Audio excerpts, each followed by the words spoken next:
Welcome to the Raising Confident Girls podcast, your guide to raising strong, confident daughters. I'm Melissa Jones, the founder of Girls Positivity Club and a teacher for over 20 years. In a world where girls often feel overwhelmed, anxious, and confused, this podcast is your go-to space. As caregivers, we navigate challenges together. I founded Girls Positivity Club to provide a place where you belong and get the tools to face today's hurdles. Consider this your regular check-in with a trusted friend, offering insights and practical tips for meaningful conversations. I'm here to help you feel confident on this journey of raising a generation of empowered girls. Let's dive in and raise those confident girls together. I want to start with a moment almost every parent knows. You ask your daughter how her day was, or how school is going, or how are things with her friends, and she says, I'm fine. Not dramatic, not angry, not upset, just flat. And something in you pauses because fine doesn't actually feel fine. Sometimes it is, but sometimes it doesn't feel fine. It feels like a door that didn't fully open, or maybe one that quietly closed. And then the questions start. Do I follow up? Do I push? Do I let it go? What if I miss something important? And here's what makes the moment especially hard. Part of you doesn't want to push because you respect her independence and don't want to make things worse. Another part of you worries that if you don't ask again, you'll miss something that really matters. So you're holding both instincts at once. That back and forth of, do I step in or do I wait? Can feel exhausting. You can feel exhausted. Not because you don't know your daughter.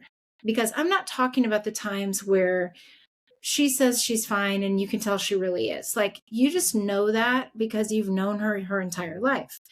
But you can just sense when something is not fine and she's clearly not open or wanting to talk about it in that moment. Or you've just got to make that decision. Like, what do I do? Because you know your daughter, you want to be her support, and you don't want to miss her. You don't want to miss something that's going on with her.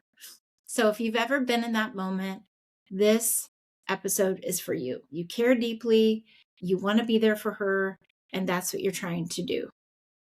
Because we're talking about what I'm fine usually means, why girls say it, and how to respond in a way that keeps connection open without pressure. And here's why I'm fine is so common. And I'm sure you said it as a kid, and you might even say it now. Here's something that surprises, though, a lot of parents. Most girls don't say I'm fine because they don't trust you. They say it because they don't yet trust the moment. I'm fine can mean I don't have the words yet. It can mean I'm still sorting this out. It can mean I don't know how to say this without crying. Or it can even mean I don't want this to turn into a whole thing. I'll figure it out. For thoughtful, sensitive, or socially aware girls, silence often feels safer than explaining something that isn't clear yet. So fine becomes a placeholder. Not a lie, not avoidance, a pause. And when we treat that pause like a problem to solve, girls often retreat further. Not because they don't want us, but because they don't feel ready yet. So, I don't know about you, but for me, there is something magical about a car ride and having conversations. I see this, and I've heard this from other parents all the time, which is a parent picks up her daughter from school or from an activity and asks, how was your day? Or how was the activity? it was fine, or I'm fine. But her body tells a different story. She stares out the window. She doesn't reach for her snack. She doesn't talk the way she usually does. And the parent's brain starts racing. Was there drama? Did something happen with a friend? Did I miss something earlier? Did practice not go well? Does she not like to do this anymore, this activity or this whatever? What's hard is that both people are unsure. The parent, you, don't want to push, and the daughter doesn't want to explain. So that makes it a tricky situation, because this is where the misconnection can sneak in. Not because anything was wrong or anyone did anything wrong, but because the timing was off. So this is what helps and what doesn't help. Number one, why following up too quickly can backfire. And man, have I done this one a million times, because I am feeling unsure and I'm feeling anxiety about not knowing what is going on. So when you hear, I'm fine, it's tempting to ask, are you sure? What happened? I can tell something's off. You're not acting quite like yourself. You don't seem fine. And sometimes that's okay. Sometimes you can get by with it.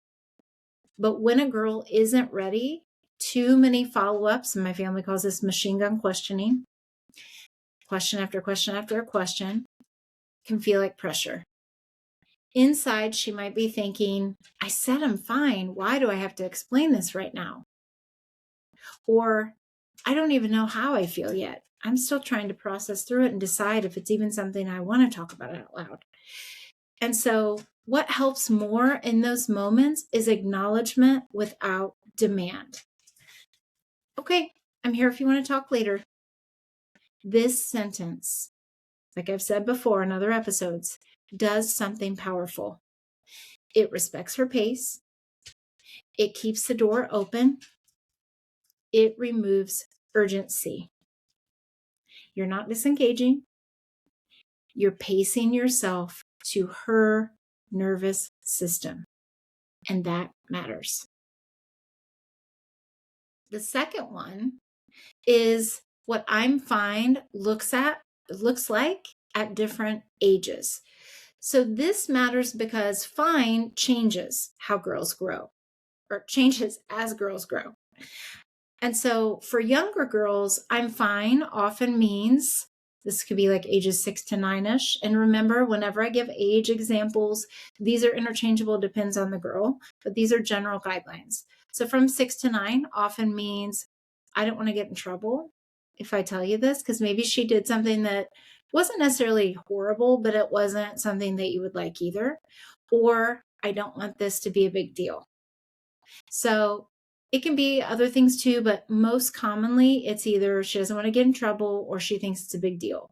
And again, like getting in trouble for girls can sometimes feel like they think just being talked to is getting in trouble, not necessarily yelling or punishment or anything like that.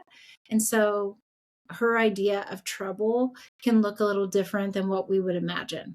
So that's what I'm fine can often mean with younger girls. So you might see her go off to play instead of talking, or suddenly ask for a snack or screen time because distraction feels safer than explaining something she can't name yet.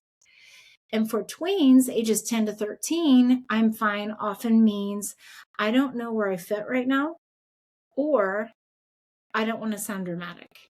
It can be other things, but these are typical categories. She might say it quickly and change the subject, especially if she's worried about being questioned or analyzed, and she doesn't want to go into it right then. For teens, this I'm fine can look like I need privacy, or I don't want advice yet.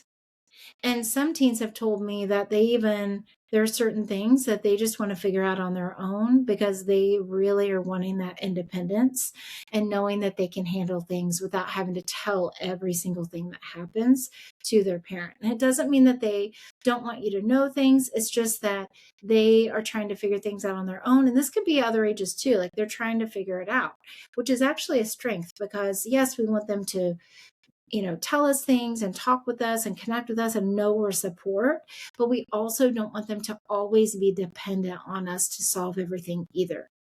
And so for teens, this often looks like short answers followed by retreating to her room. Not because she doesn't care about you, but because she wants space before opinions enter the room. Same words, very different needs. So understanding that will help you respond with curiosity instead of fear. And so the third thing to do is think about how to check in without pushing. So if you want to gently reopen that door later, timing really matters. Not right after school, not immediately, not in the middle of homework, and not when emotions are high. Believe me when I tell you, I have done all of these things. I have tried at these times. They do not work. Later might sound like, earlier when I asked you about your day, I noticed you got quiet. I just wanted to check in. Later, when those other categories are not present. It could even be the next morning. If you feel like that it could wait until the next morning or there wasn't really a good window that day, and that is okay. So again, you could say earlier or yesterday, I asked about your day. I noticed you got quiet. I just wanted to check in. That's observational, not interrogating her. Or you don't have to talk now. I just want you to know I'm here. Leaves the door open for her to come to you. Now, I'm not saying they're always going to. You could later try to follow up again once things have calmed down or once you can tell things are a little different, maybe after food or something like that. But that kind of language invites connection without demanding it. And often when girls feel unpressured, they come back on their own timeline. And not always, it doesn't mean that they're going to tell us every single thing, and that is okay. But when they are ready and when they feel like they want the support, and I know that they don't always know that, and like sometimes we need to offer it first, but when they feel that power within them that they can come to you and they can initiate, it is a very good connection piece in your relationship. The late night opening is something that happens. And I have so many parents that tell me this, and myself included. Like I've had my deepest talks sometimes at night. And so many parents tell me the same thing. The lights are low, no one's rushing, you've already washed your face, washed up, taken a bath, taken a shower, all the nightly routines you do. And suddenly you think that you're exiting the room and saying goodnight, and the words come.